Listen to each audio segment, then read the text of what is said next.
What's up, people? If you're like me, you've had your Goodreads account for a couple of years now. Approximately June 17th, 2023. And you've been adding things to your Goodreads TBR since June 17th, 2023. So I thought today I want to go through my Goodreads and go through my want to read on Goodreads and finally remove some of these books that I'm probably not even interested in anymore. So let's hop into it. All right, so I am on to my want to read tab on Goodreads, and I'm gonna sort it so that the date added is from oldest to newest. I think I need to set this up so that it doesn't look like I'm looking to the left. Let's try this again. Okay, I've adjusted my camera a little bit so that my laptop is right here. So I'm going to be looking down still instead of to the left, but there's literally no way that I can not do that. I'm not a streamer. I don't know what I'm doing. This is my second video. Okay, so let's go through my first ever books ever saved on my Goodreads want to read. Book number 1, My Secret to Keep by Barbara Conry. This is historical fiction. Interesting. When Maggie Bryan works with the nerves to tell her parents she's pregnant, they immediately disown her. Later that night, her boyfriend is killed. Okay. Also takes place in rural Pennsylvania, which is where I am originally from. So pretty cool. I'm gonna keep that one. Next we have Now I Found You by Mila Oliver. Mystery psychological thriller. An ordinary summer day of fun at the lake turned into a nightmare when young Emily Hartfield suddenly could not be found. 7 years ago, someone's little sister disappears, and then it seems like they reappear 7 years later. That's fine too, up my alley enough. The Ocean in Winter by Elizabeth Day Vere. I think the problem with some of these books is a lot of them look like they don't have a lot of reviews. So I don't know if they're on Libby, because I only read things that are on Libby or in the library, but preferably Libby. So they've probably been on here for so long because I actually can't find them. Fiction, mystery's fine. The Girl with the Louding Voice by Abby Dare. Goodreads Choice Award 2020. The Center Cannot Hold My Journey Through Madness. I don't even need to open that to know that's something that I'll be interested in. It's definitely some sort of mental health book, and I'm into that. So Loud in the House of Myself, Memoir of a Strange Girl, probably same thing. I'll keep that one. Crosshairs by Catherine Hernandez. Fiction, dystopian, but it's queer, which I am down for. I don't know. Let's read. This might be one that gets next.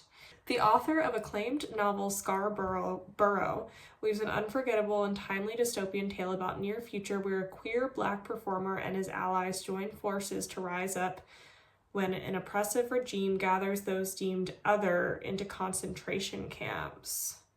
Oh wait, this actually seems really cool. Set in a terrifyingly familiar near future with massive floods leading to rampant homelessness and devastation, a government-sanctioned regime called the Boots seizes on the opportunity to round up communities of color, the disabled, and LGBTQ+ into labor camps. I'm into this a lot, actually. I need to see if it's on Libby, and if it's on Libby, then I am gonna definitely add this on soon. This seems really cool. Add this to my TBR soon. So yes, to Crosshairs. Maybe I should start a list of books that... Wait, I just had a brilliant idea of what this should actually turn into. This can be filling a TBR jar of some books. As long as they're on Libby, there's no reason why not. Okay, so this one's super into. Crosshairs by Catherine Hernandez. Okay, this next one is Disgrace by J.M. Coetzee. And the reason that this is on my want to read is because I actually had to read it in college for my English class, which was about Indigenous and Aboriginal folks in Africa, Australia, and India. And I don't remember a single thing in this book. I'm certain that I had to read it, but I think that I really didn't like it and I audiobooked it. So I put this on my TBR because I was interested in seeing what my problem was and why I didn't like it, because I was in college.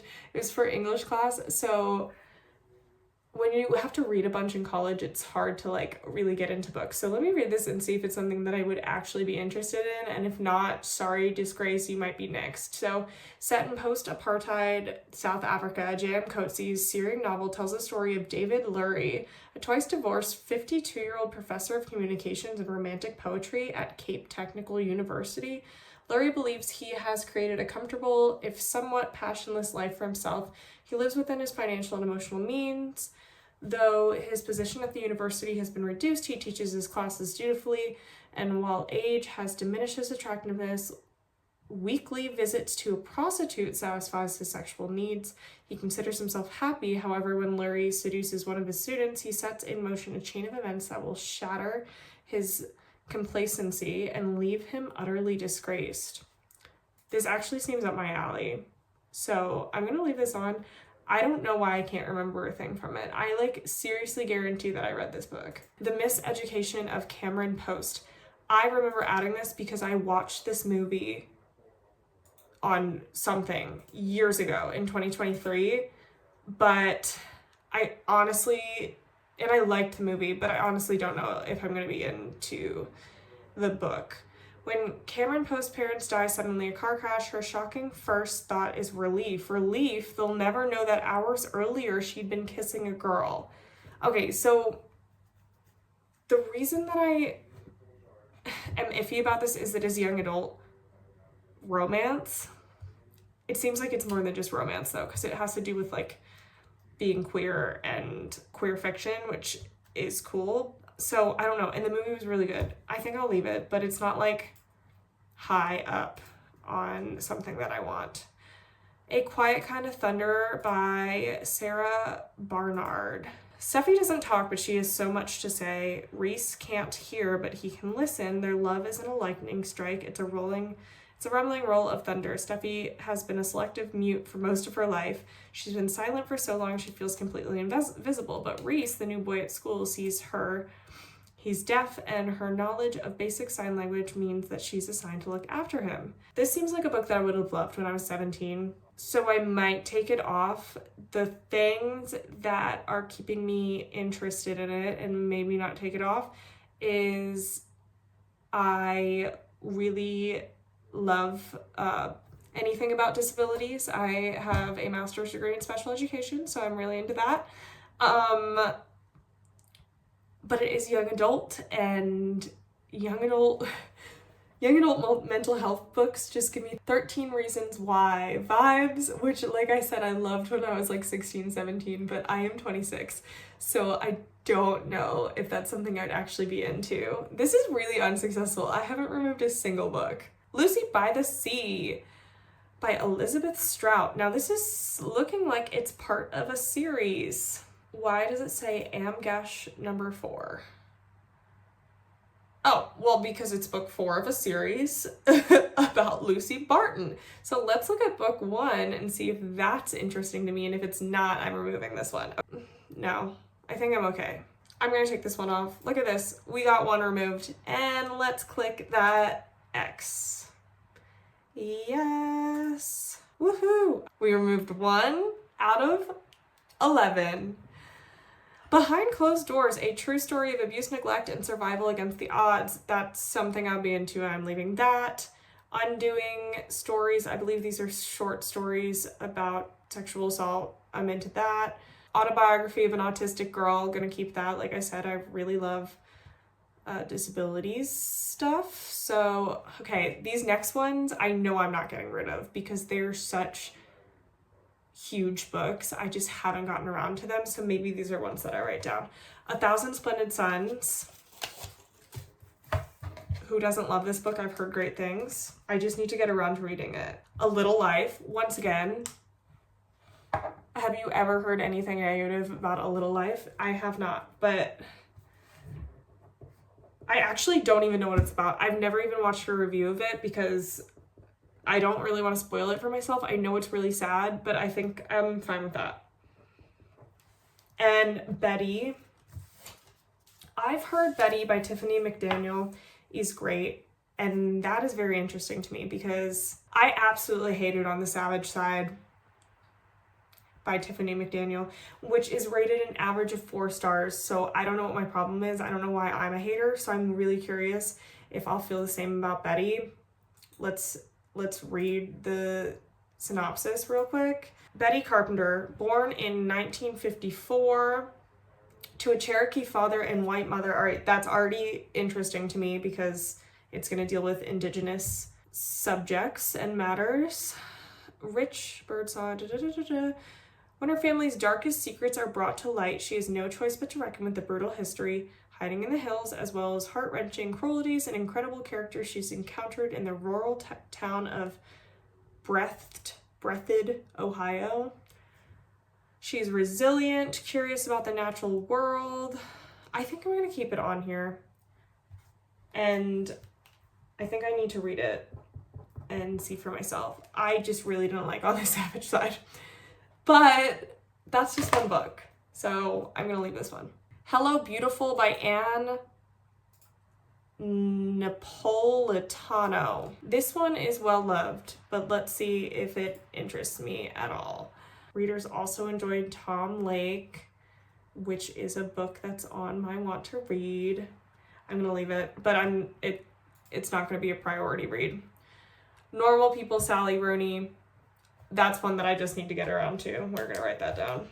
All right, I'm gonna scroll a little bit and see if there's any that I'm like, why is this on here?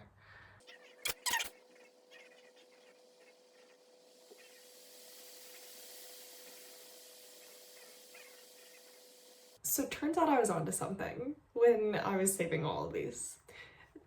So I guess I'm not getting rid of as many as I thought. So far I've gotten rid of one. We're Up to the Listeners by Jordan Tannehill.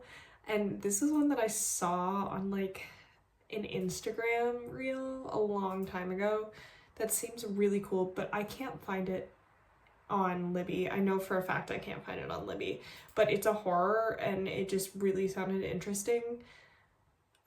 So I'm gonna read the description to you in case you can find it somewhere. Maybe you're from Canada because it seems like it's in Canada. So one night while lying in bed next to her husband, Claire Devon suddenly hears a low hum. This innocuous sound, which no one else in the house can hear, has no obvious source or medical cause, but it begins to upset the balance in Claire's life. When she discovers that one of her students can also hear the hum, the two strike up an unlikely and intimate friendship. Finding themselves increasingly isolated from their families and colleagues, they fall in with a group of people who also perceive the sound. What starts out as a kind of neighborhood self-help group gradually transforms into something much more extreme with far-reaching, devastating consequences. The Listener is an electrifying novel that treads the thresholds of faith, conspiracy, and mania. Sounds super interesting. I can't find it anywhere. I'm going to keep it on here in case one day I look it up and it's there. If We Were Villains is on my October TBR, so hopefully I get to that. Ooh, this one's a hot take one. Mrs. Dalloway by Virginia Woolf. I want to read this one because I tried to read To the Lighthouse. Is that what the other Virginia Woolf one is called? Yeah, To the Lighthouse, and I could not get into it at all. So I want to try to read Mrs. Dalloway. So I'm going to keep that one on there. This one, S.A. Cosby, All the Sinners Bleed. The cover, to be honest, really looks like something I'm not into. But I've read this quite a few times, the synopsis, and I think I will like it, and I think it's very popular, so I'm going to keep that one. The One by John Mars. A simple DNA test is all it takes. Just a quick mouth swab and soon you'll be matched with your perfect partner, the one you are genetically made for. That's the promise made by Match Your DNA. This is a thriller fiction, science fiction book. This one might have to go. Here's the thing. The premise sounds cool enough, but it has two things going against it. One, the cover's boring. Two, it's written by a man. And I'm a hater. So I think we can remove this one. If someone tells me that it's really good and I need to read it, I'll add it back. Goodbye. There we go. We got rid of two. We got rid of two from the TBR. We need to get rid of at least one more, and then I will call this a day. In the Dream House by Carmen Maria Machado, I'm not getting rid of. I've heard such great things. Not that bad. Dispatches from Rape Culture, not getting rid of. Babel by R.F. Kuang. I've heard really mixed reviews about it, but I've heard enough that I want to read it, so we're keeping that one. A lot of these are like very clearly, I just need to get around to reading the books, like I Who Have Never Known Men. I just need to get around to reading that. You know what? Let's sort real quick by rating, average rating for the down, and see if we're actually interested in these ones. Okay, we're getting somewhere. Miss Recognition by Madison Newbound. I know why I saved this already, because it was shelved by Frankie. Did he rate it? I don't think he did. I don't see anything. Frankie Shelf on YouTube. He reads the most interesting books and I love them, and that's definitely why I saved this. It's a 2.88 rating, which is not good, but let's see. Let's read it real quick. Elsa is struggling. Her formative, exhilarating relationship with a couple has abruptly ended, leaving her depressed and directionless in her childhood bedroom. Already, it seems interesting. Frankie Shelf reads a lot of like women doing whack things books, and I love that vibe, so I trust him. A Good Happy Girl. I already know this is a Frankie Shelf book. Let's see. Yep, shelved by Frankie. The cover, yeah, we're keeping that one. A lot of these I recognize and like I think I want to read them. What about this one? The Seaplane on Final Approach. Fiction, humor. Ugh. Thank you. You're welcome. Hi YouTube. Mira is a loner, a dropout, an obsessive, fascinated by the concept of sleaze. She wants to move to Alaska. What does that mean? She wants to. Whatever. And find the tattooed fisherman that's the object of her desire. See, this is giving a woman who is a little insane vibes, and I like those vibes. So I don't care that it only has a 3.21. I'm gonna keep it. California by Eden Lepucki. Don't recognize this at all. We may have found our third removal, because I'm looking at this and it says fiction, dystopia, science fiction, post-apocalyptic. That sounds so not up my alley. That sounds anti my alley, so we may have done it. Yeah. Nominee for reader's favorite science fiction. I'll tell my husband about this book, maybe. Frighteningly realistic near future in which clashes between mankind's dark nature and deep-seated resilience force us to question how far we will go to protect the ones we love. Yeah, I'm gonna remove this one. I'm not a dystopian unless it's the Hunger Games. I'm not a dystopian science fiction girly. The Hunger Games is not science fiction, by the way. I'm just saying dystopian. Let's look at these last two. A Touch of Den and Sorry to Disrupt the Peace. A Touch of Jen by Beth Morgan. Shelf by Frankie. This video is just becoming I'm Frankie Shelf biggest fan. Okay, it's horror. I love horror.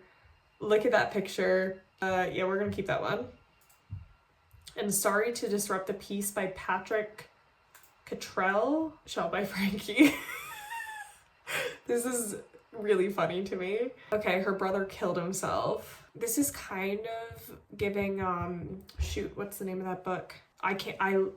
there's a book, the cover is blue, and it is about it's a Dutch book, it's translated, and it's about twins, and the brother kills himself, and it's the twins' perspective, and it's kind of giving that, so I'm gonna keep that one. I'm just gonna do a quick roll through and see if there's any last ones I can remove. I have these like random little romance novels here and there, but I like having those ones for when I need a brain break. What about this one? Plain Bad Heroines by Emily M. Danforth. It's horror. Nope, we're keeping that. I like horror books. I think I just need to accept that my want to read is pretty good. My Goodreads want to read is pretty good. And I got rid of 3. So now my want to read is down to 208 books. And I've read 207, so that's pretty cool. That's pretty even. And yeah, I guess this video really just turned into how Frankie's Shelf on YouTube is my favorite booktuber. And also I have a lot of books to read, so deuces.